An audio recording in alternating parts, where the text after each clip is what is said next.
Hi, so I watched this video by this guy called How to Decalcify Your Pineal Gland.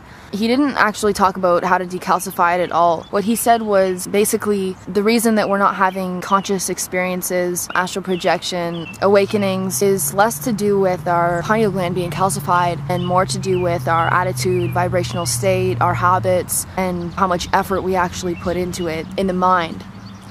But here's why I completely disagree with that. There has to be a balance. You can't just focus on the mind aspect psychologically and then leave out the physical aspect of it.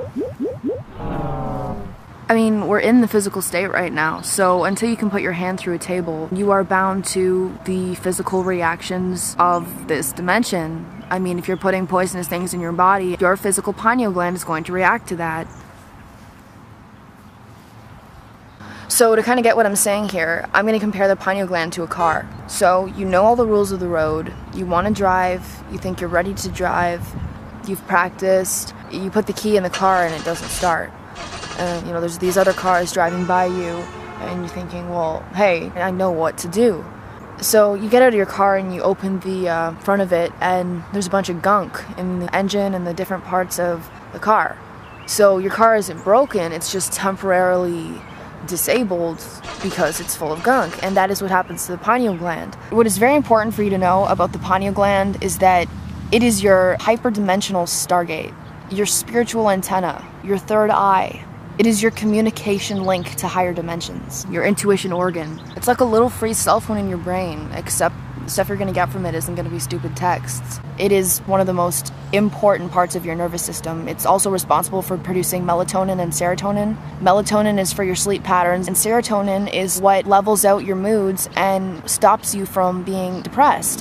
When your serotonin is low, you are depressed. Another thing your pineal gland does, it naturally produces DMT, which is dimethyltryptamine, and that's a naturally occurring psychedelic, which is what allows you to have vivid dreams and visions. People who just refer to that kind of stuff as simply hallucinations, I think that's a pretty ignorant claim. People who have healthy, active pineal glands, they are like antennas, and they can receive symbols and signs and tap into other people's thoughts. I mean, it also ties into ESP, extrasensory perception, but I'm rambling. I am just going to tell you how to avoid calcification of your pineal gland and how to detox it.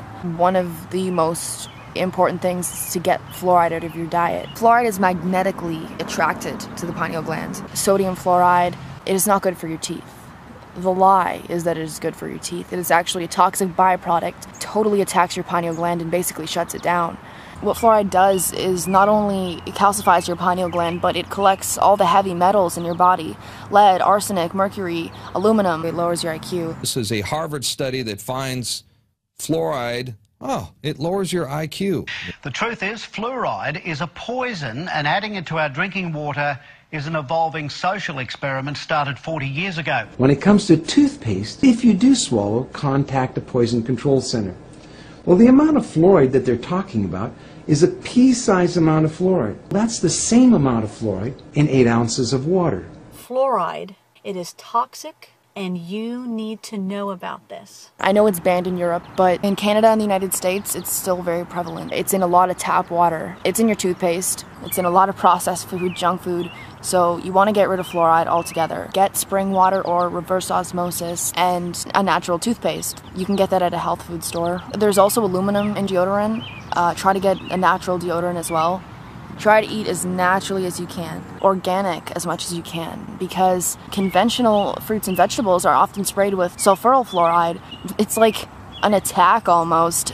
So if you don't have the money for organic food, try to really scrub your fruits and vegetables before you eat them. And in my perspective, unless you have parents who are totally organic health freaks, all natural, they know about fluoride, chances are your pineal gland is pretty gunked up.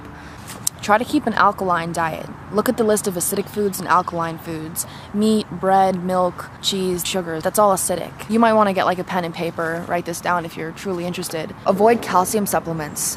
They are actually a leading cause of calcification of the pineal gland. You can get calcium from leafy green vegetables. Avoid calcium phosphate, carbonate, or a dicalcium phosphate. These are found in a lot of processed foods. Chlorine, bromide.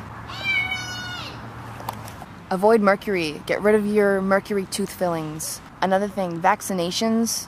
I don't want to get into a whole vaccine debate, but if there's a local flu shot, unless you're like 95 years old and you're frail, or don't get the flu shot. I mean, look up what's in a vaccine, okay? Formaldehyde, aluminum, mercury, all that bad stuff, just bad stuff for you. Someone had a whole page about blue ice skate fish oil. He said it was one of the most powerful fluoride detoxing agents for him. And gotu kola, which is a herb. There's a lot of roots and herbs that are apparently good for stimulating and detoxing the pineal gland. Vitamin C. So fruits, lemons. Lemons are great for alkalizing and getting fluoride out. Also ginger, if you want to mix lemon and ginger and make a tea.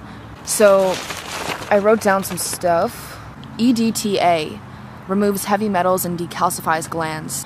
Borax or boron is an antidote to fluoride. Sodium thiosulfate. It's an antidote to chlorine, cyanide, arsenic, and some heavy metals. Iodine and magnesium are good, and chlorella and spirulina.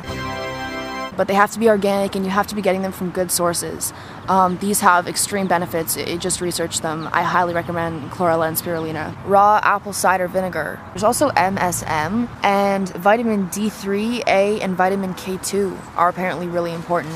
And raw organic cocoa, like actual chocolate, it doesn't taste good, but it's really good for the pineal gland. It stimulates it, nourishes it because of the high antioxidants in it. And then there's chants and meditation, which is key. So I know that was probably an information overload, especially if you weren't writing things down. So I'm not asking you to go crazy and, try to buy everything I said and do everything I said, but do what you can.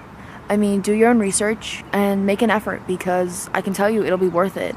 The main things though, try not to consume fluoride, try not to consume junk food, no harsh chemicals, do what you can.